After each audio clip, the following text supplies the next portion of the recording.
तो हेलो दोस्तों, या शायद कहना चाहिए मेरे दोस्तों, मेरा इंतज़ार करने वालों। 1 साल से भी ज़्यादा हो गया है और मैं इस चैनल पर नहीं था। पर हर दिन मुझे ऐसा लगता था कि कुछ तो मिसिंग है, कुछ तो अधूरा है। वो बीएल स्टोरीज़ जो मेरे लिए सिर्फ स्टोरीज़ नहीं थी, उनका साइलेंस भी मुझे चिल्ला चिल्ला कर सुनाई देता था। आज मैं वापस आया हूँ अपने चैनल बीएल एक अजीब दास्तान के साथ, एक नए जज्बात, नए एपिसोड और नए एहसास के साथ। अगर आप नए हो तो welcome, welcome to our world of love that dares to be different. अगर आप पुराने हो तो सिर्फ एक शब्द, thank you. Thank you for waiting and thank you for staying. तो चलिए बिना किसी देरी के शुरुआत करते हैं हम अपने आज की इस सीरीज़ के फर्स्ट एपिसोड की। तो जो सीरीज़ की शुरुआत होती है वो होती है एक बहुत ही अनबिलीवेबल और बहुत ही वियर्ड सी अनाउंसमेंट के साथ, जिसमें हमें ये बात बताई जाती है कि जो पूरी दुनिया है ना, वो अगले 12 दिनों में ख़त्म होने वाली है।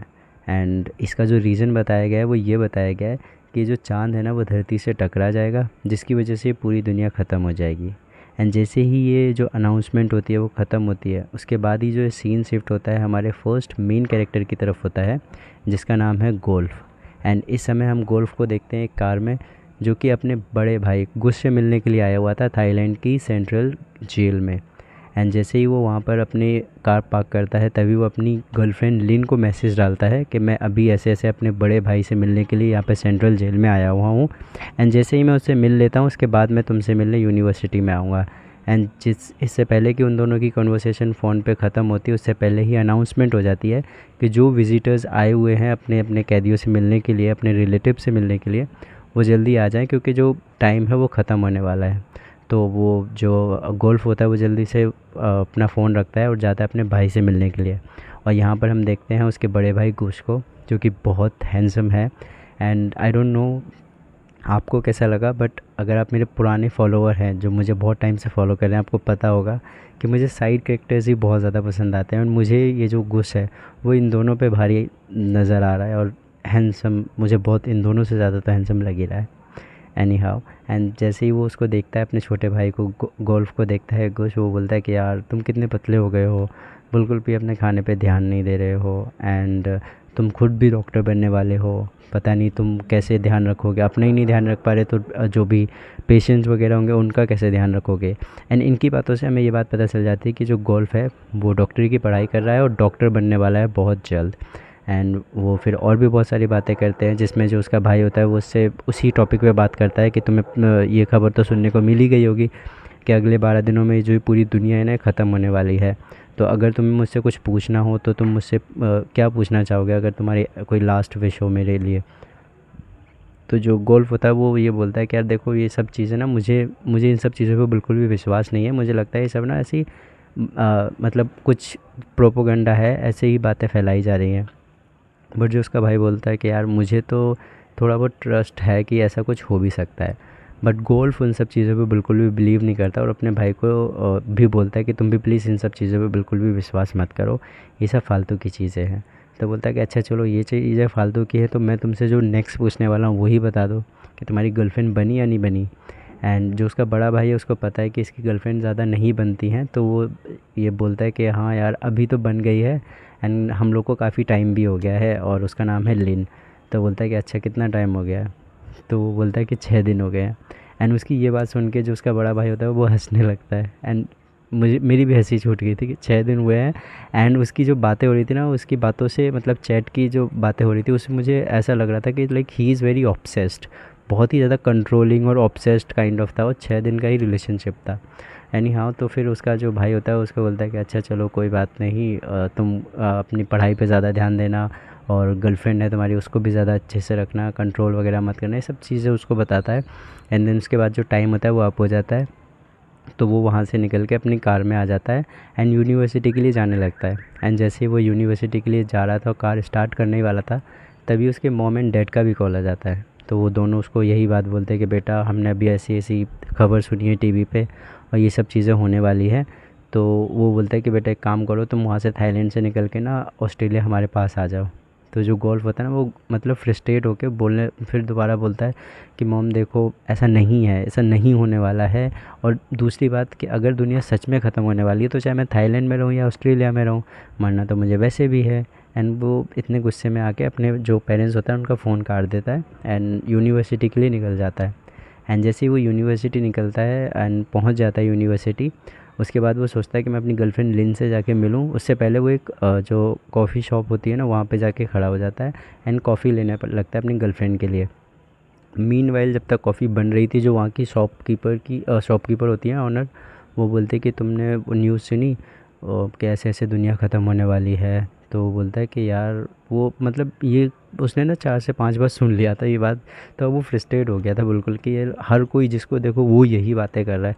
तो वो लेडी उसको बोलते है कि यू नो व्हाट, मुझे एक अंदर की बात पता चली है, और वो ये है कि जो सरकार है ना वो लोगों के फ़ोन पे एक मैसेज भेजेगी, सीक्रेट मैसेज भेजेगी, और सिर्फ कुछ ही लोगों को भेजेगी जिनको सरकार बचाना चाहती है। और उन मैसेज में ये लिखा होगा कि उन लोगों को एक बंकर में बुलाया जाएगा। बंकर एक काइंड ऑफ प्लेस है जहाँ पर गवर्नमेंट उन लोगों को रखेगी जिनको वो रखना चाहती है, और वो लोग इस हमले से मतलब सुरक्षित रह पाएंगे। और ऐसा बोला गया है कि बंकर में अगर कोई चला जाएगा तो वो सेफ़ हो जाएगा, उसको हानि नहीं होगी। तो बोलता है कि अच्छा तुम मुझे ये बताओ तुम्हें ये जानकारी कहाँ से मिली। तो जो गोल्फ होता है ना वो शॉपकीपर से पूछता है कि तुम्हें ये जानकारी कहाँ से मिली। तो बोलते हैं कि मेरा बेटा ना आर्मी में है, तो वो इस वहाँ से मुझे ये चीज़ें सारी पता चली है। तो बोलता है कि अच्छा, और सरकार ये डिसाइड कैसे करेगी कि उसको किसको बताना है, किसको नहीं बचाना, किसको मैसेज भेजना, किसको नहीं भेजना। तो बोलते देखो इतना मुझे कुछ नहीं पता, लेकिन मुझे सिर्फ जितना पता था मैंने तुम्हें बता दिया, अब मुझसे ज़्यादा सवाल मत करो। तो बोलता है, तो उसकी बात पे वो बिल्कुल अभी भी यकीन नहीं मानता, और उसको इग्नोर करके अपनी कॉफ़ी लेके वहाँ से हट जाता है। एंड वो अपनी कॉफ़ी लेकर जैसे ही आगे आता है तो अपनी उसकी कॉफ़ी की फ़ोटो वगैरह क्लिक करता है एंड देन अपनी गर्लफ्रेंड लिन को मैसेज करता है और कॉल भी करता है। बट जो उसकी गर्लफ्रेंड होती है उसका फ़ोन नहीं उठाती। तो जो उसकी गर्लफ्रेंड की क्लासमेट है, उसका दोस्त है जिसका नाम है तुम, तो वो उसको कॉल करता है, उससे पूछता है कि यार तुमने लिन को देखा है, वो कहाँ है। तो बोलता है कि हाँ देखा है ना, सामने ही है मेरे, किसी लड़के से बात कर रही है, एक नया लड़का है उससे बात कर रही है। तो ये बात सुन के तो गोल्फ बिल्कुल गुस्से में आग बबूला हो जाता है। बोलता है कि क्या। तो वो बोलता है कि तुम एक काम कर सकते हो, मुझे उसकी फ़ोटो खींच के दे दो कि किससे बातें कर रही है। तो जो वो लड़का होता है वो वही काम करता है, वो उसकी फ़ोटो खींचता है और उस गोल्फ को दे देता है। एंड उसकी फ़ोटो देख के वो आग बबूला हो जाता है और गुस्से में ना जाने लगता है उससे मिलने के लिए। बट जैसे ही वो जाता है ना उससे मतलब टॉयलेट की तरफ से गुज़रता है, उसके हाथ में कॉफ़ी तो थी। एंड जैसे ही वो टॉयलेट की तरफ से गुज़रता है उधर से भी एक बंदा आता है एंड ये दोनों एक दूसरे में टकरा जाते हैं। और यहाँ पे हमारा जो सेकंड मेन लीड होता है जिसका नाम है आर्ट, ये होता है सेकंड मेन लीड, और ये से टकरा जाता है और इसकी वजह से ना दोनों के कपड़ों के ऊपर कॉफ़ी गिर जाती है। तो जो आर्ट होता है ना वो इससे सॉरी बोलता है। एंड यहाँ पर ट्विस्ट आता है कि जिस बंदे को उसने अपनी गर्लफ्रेंड के साथ में देखा था वो कोई और नहीं, ये आर्ट ही था। एंड ये देख के तो आर्ट को पहचान जाता है, लेकिन आर्ट को नहीं पता ये कि ये कौन है, मतलब ये लिन का बॉयफ्रेंड है, आर्ट को नहीं पता है। तो आर्ट उससे सॉरी वगैरह बोलता है कि मैंने तुम्हारी कॉफ़ी गिरा दी, काम करो तुम बाथरूम में आ जाओ, मैं तुम्हारे कपड़े वगैरह साफ़ कर देता हूँ। तो वो जाते भी हैं बाथरूम में और वो कपड़े वगैरह एक दूसरे के साफ़ करते हैं, अपने भी कपड़े साफ़ करते हैं और सॉरी बोलते हैं। अब जो गोल्फ था वो उसको बहुत गुस्से से और मतलब घुन्नी नज़रों से देख रहा था कि ये बंदा मतलब ऐसा कैसे हो सकता है। तो वो उससे सवाल जवाब पूछता है कि तुम्हारा नाम क्या है। तो वो बताता है मेरा नाम ये है, मैं सेकंड सेमेस्टर में आया हुआ हूँ, और बहुत सारी चीज़ें दूसरी पूछता है। वो उसको सही सही जवाब देता है और वहाँ से चला जाता है। तो जो गोल्फ होता है ना वो भी उसको छोड़ देता है। एंड फिर वो वहाँ से अपनी गर्लफ्रेंड लिन से मिलने नहीं जाता, वो डायरेक्ट प्रिंसिपल रूम में जाता है क्योंकि उसको मैसेज आ गया था कि उसको प्रिंसिपल सर ने बुलाया है। तो वहाँ पे जाके थोड़ी देर वेट करता है एंड जैसे ही प्रिंसिपल सर आते हैं तो उससे हाय हेलो करता है, बातचीत करता है। थोड़े बहुत एक दो जो मतलब इम्पोर्टेंट सवाल हैं जो वो पूछता है, वो पहला उनसे एक इम्पोर्टेंट सवाल पूछता है गोल्फ से प्रिंसिपल कि बताओ कि अगर किसी इंसान के शरीर में एक पर्टिकुलर टाइम के लिए ऑक्सीजन ना जाए तो उससे क्या हो सकता है। तो जो गोल्फ होता है वो मतलब थोड़ा पढ़ाई में ठीक था, तो वो अच्छा जवाब देता है और बोलता है कि अगर एक पर्टिकुलर टाइम के लिए किसी इंसान के शरीर में ऑक्सीजन ना जाए तो उससे उसकी एक मेमोरी जो है ना वो लॉस हो सकती है। मतलब कोई एक पर्टिकुलर मोमेंट की जो मेमोरी है वो लॉस हो सकती है, पूरी मेमोरी लॉस नहीं होगी, एक जो इंसिडेंट हुआ होगा उसी इंसिडेंट पे उसकी मेमोरी लॉस हो जाएगी। तो उसका ये सवाल का जवाब सुन के प्रिंसिपल खुश हो जाता है, बोलता है कि थैंक गॉड कि तुम पढ़ाई तो कर रहे हो, मुझे मतलब ऐसे मतलब तुम्हारे ऊपर जो भी पैसे वगैरह लग रहे हैं वो ख़राब नहीं जा रहे। एंड इतने में ही जैसे वो लोग बातें कर रहे होते हैं, इतने में ही जो आर्ट होता है ना वो भी आ जाता है। एंड दोनों के कपड़ों पे कॉफ़ी गिरा हुआ देख के ना वो थोड़ा अजीब तो उसको लगता है प्रिंसिपल को, बट वो कोई बात नहीं। बट जैसे ही मुड़ के जो गोल्फ होता है वो देखता है कि यार ये सीन हुआ है, मतलब ये यहाँ पे क्या कर रहा है, तो उसको जैसे ही कुछ बोलता प्रिंसिपल उसको रोक देता है, बोलता है कि मैंने ही इसको यहाँ पर बुलाया है। एंड जैसे ही वो आर्ट को एक दूसरे से इंट्रोड्यूस कराता है तो वो जो गोल्फ होता है वो बोल देता है कि सर आई नो हिम, मतलब मैं इसको जानता हूँ। तो जो प्रिंसिपल होता है कि अच्छी बात है अगर तुम दोनों एक दूसरे को जानते हो, बट मैंने तुम दोनों को यहाँ पर एक मकसद के लिए बुलाया है, तुम्हें कुछ बताना था। तो जो गोल्फ होता है बोलता है कि बताइए सर क्या दिक्कत है, मतलब क्या किस काम के लिए आपने बुलाया है। तो बोलता है कि देखो गोल्फ, जो स्कॉलरशिप अभी तुम पूरी यूज़ कर रहे थे 100%, ठीक है, तो वो अब स्कॉलरशिप आपको 50% आर्ट के साथ शेयर करनी पड़ेगी, क्योंकि हमारे पास एक ही स्कॉलरशिप है और कैंडिडेट जो है वो दो हैं। अब दोनों ही डिज़र्विंग हो, तो इसलिए हम जो मैनेजमेंट है उसने ये डिसाइड किया है कि आप दोनों को 50-50% इस स्कॉलरशिप को अपने एक दूसरे के साथ में शेयर करना पड़ेगा। उसकी ये बात सुन के जो गोल्फ होता है वो और भी गुस्सा हो जाता है। एक पहला इंसिडेंट उसकी गर्लफ्रेंड का, दूसरा अब यहाँ पर भी ये शेयर आ गया। तो वो सर को ओके और बाय कह के ना वहाँ से जल्दी से बाहर आ जाता है। एंड जैसे ही बाहर आ जाता है गुस्से में, वो सबसे पहले अपनी लिन को कॉल करता है, और इस टाइम भी जो उसकी गर्लफ्रेंड लिन होती है ना वो फ़ोन नहीं उठाती।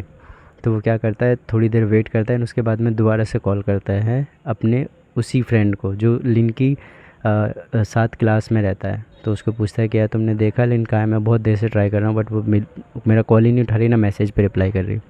तो बोलता है कि हाँ देखा है ना, वो उसी लड़के के साथ में है जिसका मैंने तुम्हें सुबह फ़ोटो दिया था। तो बोलता है कि क्या? तो बोलता है प्लीज़ मुझे दोबारा से एक फ़ोटो खींच के दे देना कि मतलब वो कर क्या रहे हैं। तो वो बोलता है कि अच्छा वो अभी ना कैफ़ेटेरिया में है और ये लोग बातें कर रहे हैं। तो वो जो तुम होता है ना वो उसकी फ़ोटो दोबारा से खींच के गोल्फ को दे देता है। एंड इस बार गोल्फ जो होता है ना वो आउट ऑफ कंट्रोल हो जाता है, ये देख के कि यार अब दोबारा से ये जो आर्ट है ना वो दोबारा से उसकी गर्लफ्रेंड के साथ में है। एंड वो अपने ऊपर कंट्रोल नहीं कर पाता, वो डायरेक्ट कैफ़ेटेरिया में जाता है। एंड दूर से खड़े होकर दोबारा से जो लिन होता है ना उसको कॉल करता है कि लिन मेरा इस बार शायद फ़ोन उठा ले, बट जो लिन होती है वो नहीं फ़ोन उठाती। एंड वो गुस्से में आता है उसके पास में, बोलता है कि यार लिन तुम्हें समझ में नहीं आ रहा कि मैं तुम्हें कॉल कर रहा हूँ, तुम मेरा कॉल ही नहीं उठा रही हो, और मतलब तुमने समझ क्या रखा है, मेरा कॉल तुम उठा नहीं रहे हो, कोई भी मैसेज पे रिप्लाई भी नहीं कर रही हो। और इतना गुस्से में देख के ना लिन उसको मतलब थोड़ा काम डाउन करने की कोशिश करती है, उसको इंट्रोड्यूस कराती है आर्ट से। बट वो गुस्से में बोलता है कि मुझे पता है ये आर्ट है एंड ये सेकंड सेमेस्टर में आया हुआ है, मैं इसको पहले ही मिल चुका हूँ। तो और उस पे ऊपर गुस्सा करने लगता है। तो उसकी ये सब हरकतें देख के जो लिन होती है ना वो और भी ज़्यादा गुस्से में आ जाती है। वो बोलती है कि देखो तुम ना मतलब मेरे ऊपर बहुत चिल्ला रहे हो, तुम्हें इतना चिल्लाने की ज़रूरत भी नहीं है, क्यों इतना चिल्ला रहे हो, और हमारा कोई इतना लंबा मतलब इतना लंबा रिलेशनशिप भी नहीं है, सिर्फ 6 महीने, सिर्फ 6 दिन हुए हैं, और तुम मुझ पे इतना अथॉरिटेटिव जो टोन है ना उसको, अपनी अथॉरिटेटिव टोन को कंट्रोल में रखो। तो उसकी ये बात सुन के वो जो गोल्फ होता है वो बोलता है कि देखो प्लीज़ मैं तुम्हें जब कॉल करा करूँ प्लीज़ मेरा कॉल उठा लिया करो, मेरे मैसेज का रिप्लाई किया करो। एंड इतने में ही जो आर्ट होता है ना वो कुछ बोलता है, तो ये गोल्फ बोल देता है कि देखो हम दोनों गर्लफ्रेंड बॉयफ्रेंड है, हम दोनों के बीच में तुम्हें बोलने की कोई ज़रूरत नहीं है। एंड जैसे ही वो ये बात बोलता है आर्ट को, जो उसकी गर्लफ्रेंड होती है वो गुस्से में वहाँ से चली जाती है। एंड वो क्या करता है, उसका पीछा करते करते जाता है, उसको सॉरी बोलता है, उसको मनाने की कोशिश करता है। बट जो उसकी गर्लफ्रेंड लिन होती है वो इस बार उसकी बात नहीं सुनती, क्योंकि उसने उसके दोस्त के सामने उसको बहुत भला बुरा कहा था।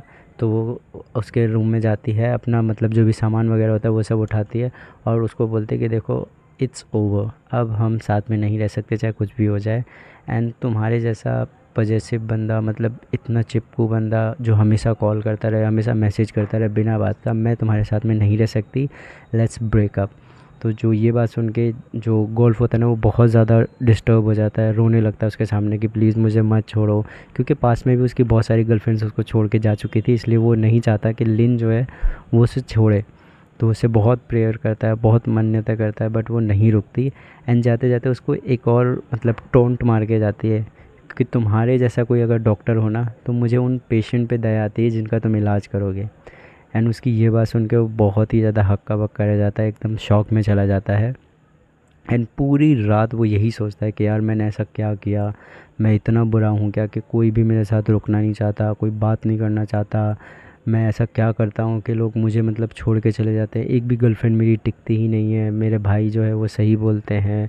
पूरी रात वो यही सब बातें सोचता रहता है एंड पूरी रात उसकी इन्हीं सब बातों में कटती है। सोता भी नहीं है प्रॉपरली, थोड़ा बहुत सोता है एंड जैसे ही वो सो जाता है एंड के बाद जो अगली सुबह होती है वो उठता है एंड उठ के सबसे पहले अपने फ़ोन में जो रिकॉर्डिंग होती है ना उसको ऑन करता है एंड अपना दुखड़ा रोने लगता है कि मुझसे कोई प्यार नहीं करता, मेरी ऐसी गर्लफ्रेंड भी बनी थी बट वो भी मुझे छोड़ के चली गई, मुझे लगता है कि मुझे अब जीना नहीं चाहिए। तो वो क्या करता है अपनी ड्रॉर में से कुछ गोली होती है वो निकालता है एंड मुंह में डाल लेता है एंड इससे पहले कि वो उसको निगल पाता उससे पहले ही वहाँ पर लिन आ जाती है एंड लिन देख लेती है। तो लिन बोलती है कि देखो मैं तुमसे यहाँ पर मिलने नहीं आई हूँ, मेरा गिटार रह गया था, मैं बस वो लेने के लिए आई हूँ। एंड वो देख के उसको बोलती कि अच्छा तुम सुसाइड करने वाले थे ना, तो तुम्हारा दिमाग ख़राब है, अगर तुम्हें सुसाइड करनी भी है तो तुम ये विटामिन सी की गोलियाँ क्यों खा रहे हो, इससे थोड़ी ना मरोगे, मरना ही है तो ढंग की गोलियाँ खाओ उससे मरोगे। एंड तो वो मतलब कुछ बोलता उससे पहले ही जो उसके मुंह में गोली वगैरह होती है ना वो लिन के ऊपर गिर जाती है। तो वो गुस्से में वहाँ से चली जाती है एंड जैसे ही वो चली जाती है तो जो गोल्फ होता है वो गिटार लेके उसके साथ साथ पीछे पीछे जाता है उसको मनाने के लिए दोबारा से। एंड जैसे ही वो लिफ्ट से नीचे पहुंचता है लिन का पीछा करते हुए, तो वो देखता है कि लिन दोबारा से आर्ट के साथ खड़ी हुई है और उससे बातें कर रही है। एंड यहाँ पर जो आर्ट है ना, आर्ट और लिन मतलब एक्सीडेंटली मिल गए थे, उनका कोई प्लान नहीं था मिलने का, बट ये एक्सीडेंट में ये बंदा देख लेता है इन दोनों को बातें करते हुए गोल्फ। एंड गोल्फ का तो भाई साहब उसकी तो धरती आसमान सब एक जैसे हो जाता है, वो बहुत ज़्यादा गुस्से में आ जाता है। एंड यहाँ पे वो दोनों बातें कर ही रहे थे कि तभी जो गोल्फ होता है वो गुस्से में, उसके हाथ में गिटार तो था ही, वो गिटार उस आर्ट के हाथ में मतलब आर्ट के सर पे मार देता है। एंड ये seen it was like very shocking. And उसको मार देता है और फुल गुस्से में था कि ऐसा कैसे, मतलब ये मेरी गर्लफ्रेंड से कैसे बात कर रहा है। एंड जैसे ही वो ये सब देखती है लिन, वो बोलते कि तुम पागल हो गए हो, तुमने इसको क्यों मार दिया, तुम मतलब are you out of your mind. और जैसे ही ये सब मतलब सिचुएशन होती है इतने में ही जो बंकर का जो वो होता है ना वो बज जाता है सायरन। एंड सभी के पास फ़ोन्स वगैरह में जो होता है ना मैसेज आना वगैरह स्टार्ट हो जाते हैं, सारे लोग हफड़ा तफड़ी मच जाती है, लोग इधर से उधर भागने लग जाते हैं। ये देख के लिन को कुछ समझ में नहीं आता, तो लिन एक बंदे को रोक के पूछते कि क्या हुआ। तो वो उसको बताता है कि ऐसे ऐसे सब जिन लोगों के पास मैसेज आए हैं वो लोग भागकर उस बंकर सेफ प्लेस में जा रहे हैं। तो जो लिन होती है वो क्या करती है, उसका उसका जो फ़ोन था ना वो गोल्फ़ के रूम में ही छूट गया था। तो वो उसका गोल्फ़ का फ़ोन लेती है एंड उसको बोलती है कि तुमने ये सब किया है, तुम्हें ही सब कुछ बटोरना पड़ेगा और मैं जा रही हूँ तुम्हारा फ़ोन लेकर। और वो बंकर की साइड चली जाती है। एंड यहाँ पर जो गोल्फ होता है ना वो अकेले खड़ा होता है, कोई था नहीं और लोग इधर उधर भाग रहे थे। तो वो भी क्या करता है, वो सोचता है कि ये बंदा मर गया। तो वो उसका फ़ोन लेता है आर्ट का और मैसेज ढूंढने लगता है। और जैसे ही वो जाने वाला था ना तभी जो आर्ट की ना सांसें चलने लगती हैं, मतलब ज़िंदा ही था बट उसको तो हल्का सा होश आ जाता है। तो जैसे ही वो उसकी ये आवाज़ सुनता है ना तो उसके जो कदम होते हैं वो यहीं पे रुक जाते हैं। और वो जैसे ही पीछे मुड़ के देखता है तो उसको पता चलता है कि हाँ इसकी सांसें चल रही हैं। और यहीं पे हमारा जो फर्स्ट एपिसोड होता है वो ख़त्म हो जाता है। तो उम्मीद करता हूँ दोस्तों आप सभी को ये जो एक्सप्लेनेशन है फर्स्ट एपिसोड की पसंद आई होगी। पसंद आई है तो आप सभी से मैं सिर्फ इतना ही कहना चाहूँगा, ज़िंदगी में कभी कभी रुके हुए कदम भी ना वापस चलना शुरू करते हैं, बस एक वजह चाहिए होती है। और तुम सब मेरी वो वजह बने। नए हो तो चैनल को ज्वाइन करो और सब्सक्राइब करो, और पुराने हो तो एक बार फिर से दिल से कमेंट में हाय लिखो। मैं वापस आया हूँ, अब कहानियाँ नहीं रुकेंगी। मिलते हैं वेरी वेरी सून अगले एपिसोड के साथ, जो होगी बहुत अजीब और अपनी सी। तब तक के लिए stay tune and stay curious.